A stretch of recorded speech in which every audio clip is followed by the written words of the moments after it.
السلام عليكم ورحمة الله وبركاته. ازيكم عاملين ايه؟ يا رب تكونوا بخير.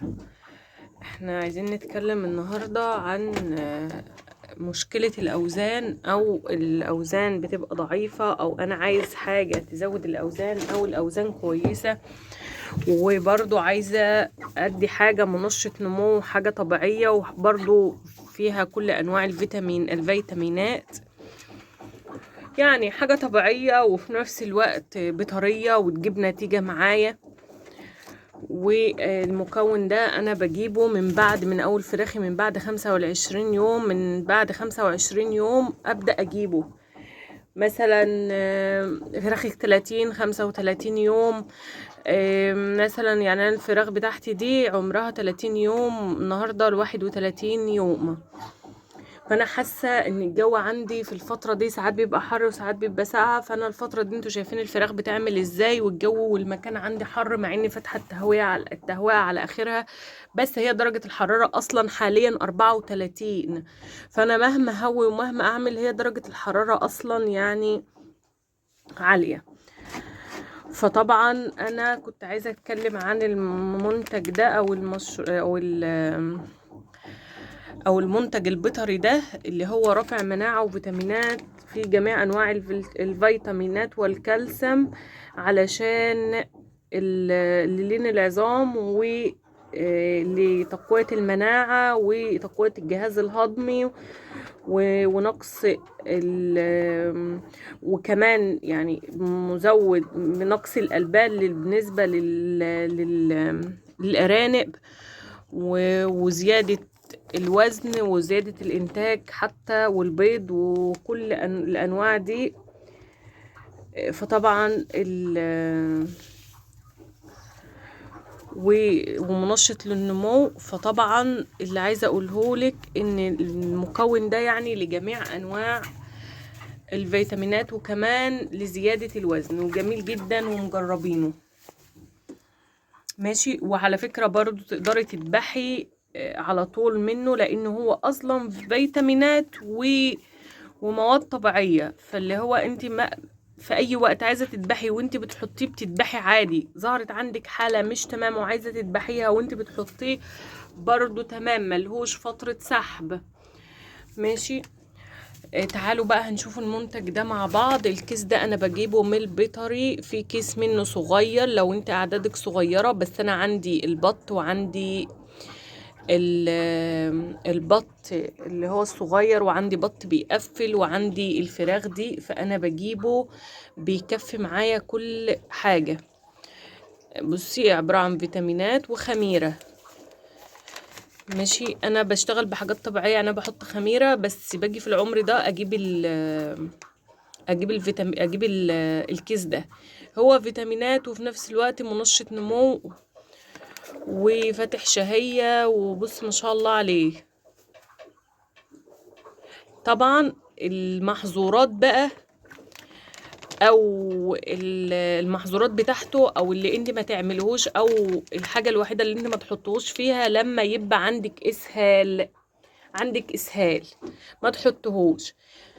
طيب، انا عشان اتفادى معاه الاسهالات بحط مكون معاه في المية او على العلق. انا حاليا بحطه في المية معاه لان شايفين العلف كبير، فانا بخاف منه يعني. بحط رز ابيض على العلف، بس انا دلوقتي ما جبتش رز ابيض بصراحه، لان مش وقت العلفه دلوقتي، لان دلوقتي بيشطبوا وانا بخف معاهم اكل، هم فاطرين. انا بس بزود ميه في الفتره دي. فاحنا هنحط رز ابيض على العلف، لان هم عمر كبير. لو عمر صغير تحط رز مطحون، انما عمر كبير هم هياكلوا الرز معاه. عايزه تطحنيه تمام، مفيش اي مشكله. انما انا بغسله وانشف الرز، بغسله عشان يبقى طري على معدته، وبنشفه وبقلبه على العلف. ما احطه في الشمس شويه فبينشف، باخده احطه على العلف. ماشي. وبحطه سليم زي ما هو تمام. اما بالنسبه بقى للميه، فانا بحط طالما انا هحط منه، هنحط نص معلقه تقريبا، يعني نص معلقه رتل، يعني دول 2 رتل. هنحط معلقه صغيره.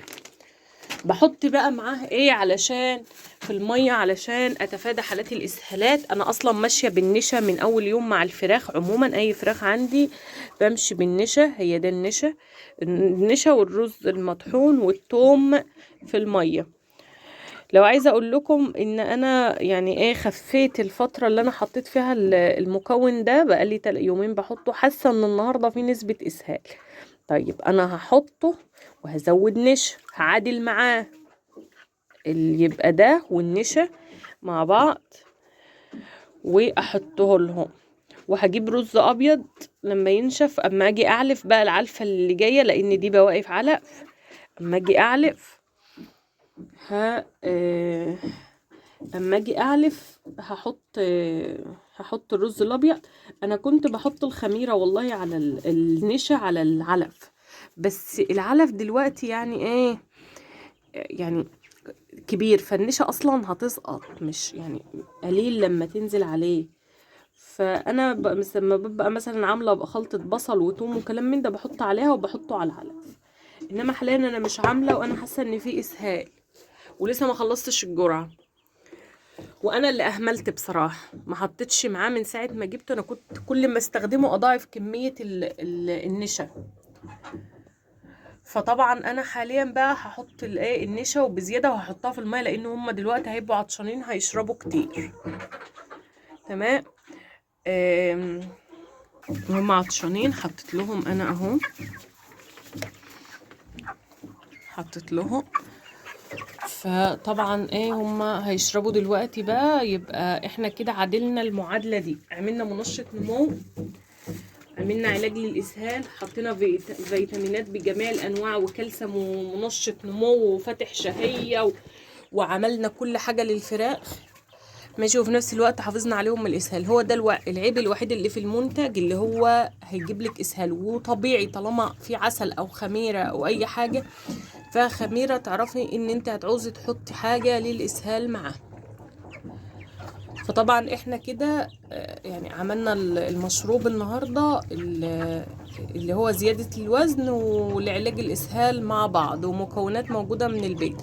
ما عندكيش برضو المنتج ده مش عارفة تجيبيه، هتحط خميره بداله. بس طبعا الخميره ما فيهاش اي فيتامينات، وهي بتحفز البكتيريا النافعه في بطن الطائر وخلاص.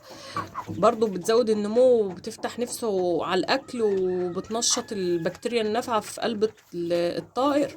بس يعني بس ما فيهاش الفيتامينات الكافيه، ومش كالسيوم ومش دي فيتامين د وفيتامين كاف، فيها جميع الانواع. يعني ما شاء الله عليها المنتج ده، مش عايزه اقول لكم يا جماعه والله، وجربوه وهتدعوا لي ان شاء الله.